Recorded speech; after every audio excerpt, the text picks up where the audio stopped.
Let us see the next question. A mutual fund made an issue of 10 lakh units at the rate of 10 on January 1st, 2019. Highlight the portion. No entry load was charged.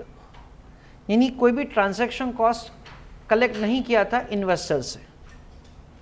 It made following investments: 50,000 equity shares at 100, that is face value of 100, at 160, and so on. Information is given. During the year, dividend of 12 lakhs were received on equity shares.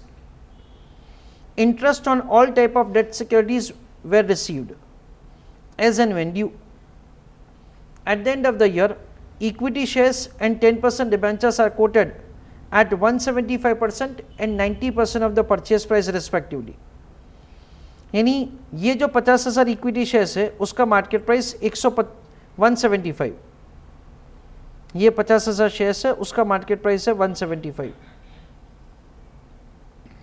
Other investments are at par. First question, find out net asset value per unit given that operating expenses paid during the year amounted to rupees 5 lakhs. Chalo, I want you to tell me answer of the first part of the question in the chat box. First of all, having an informal discussion about the answer. Question में दे रखा है date से ये जो 50,000 shares है उसका value है 175. सो 50,000 175 into 175. So the answer comes to 87,50,000.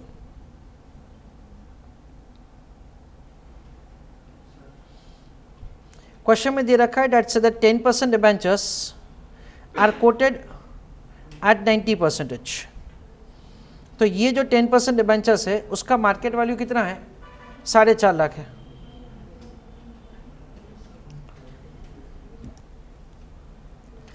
Other securities are at par, तो ये 8 लाख का 8 लाख ही रहेगा और ये 5 लाख का 5 लाख ही रहेगा. देखो ये कैलकुलेशन इतना इंपॉर्टेंट मुझे नहीं लग रहा है. इंपॉर्टेंट कैलकुलेशन ये है कि ये क्वेश्चन में आपको सबसे पहले कैश बुक बनाना पड़ेगा.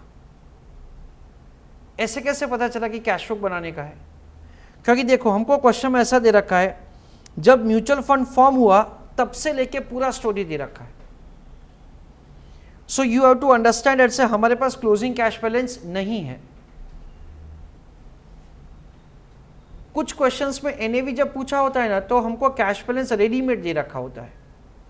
तो जो रेडीमेड कैश बैलेंस उसका मतलब क्या है कि सारे ट्रांजैक्शंस हो जाने के बाद कैश बैलेंस क्या होगा वो हमको क्वेश्चन में रेडीमेड दे रखा है. पर यहाँ पे हमको रेडीमेड दे रखा नहीं है. तो यहाँ पे क्या करना पड़ेगा, आपको कुछ लिखना नहीं है. 10 lakhs into 10 यानी सबसे पहले हमको 100 lakhs मिला, सिंपल. उस पर से हमने 98 lakhs इन्वेस्ट कर दिया, वो भी सिंपल.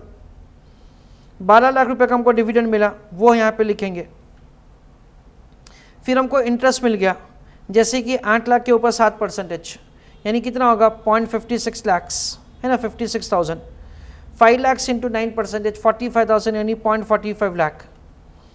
5 लाख का 10% 50,000 यानी 0.5 लाख.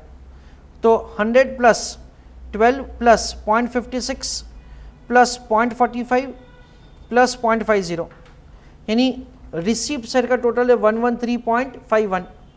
हमने इन्वेस्टमेंट किया था 98. उसके अलावा हमको दे रखा है डेट से 5 लाख रुपए का आपका एक्सपेंसेस पे किया है. So use a calculator. 113.51 minus 98 minus 5, तो हमारा बैलेंस हो जाएगा 10,51,000. ये हमारा क्लोजिंग कैश बैलेंस होगा. And this is the most important working note that you need to prepare. ये बाकी के सारे असेट्स का तो वैल्यूएशन सिंपल ही है, plus 10,51,000. So 87,50,000 plus 8 lakhs plus 5 lakhs plus 4,50,000 plus 10,51,000 is equal to 115.51 lakhs. ये हमारा क्या हो जाएगा, नेट असेट्स हो जाएगा. कुछ लायबिलिटी तो है नहीं. हमने कितने दैट इज यूनिट्स इशू किए थे 10 लाख. तो NAV क्या हो जाएगा 11.551, that is the NAV per unit.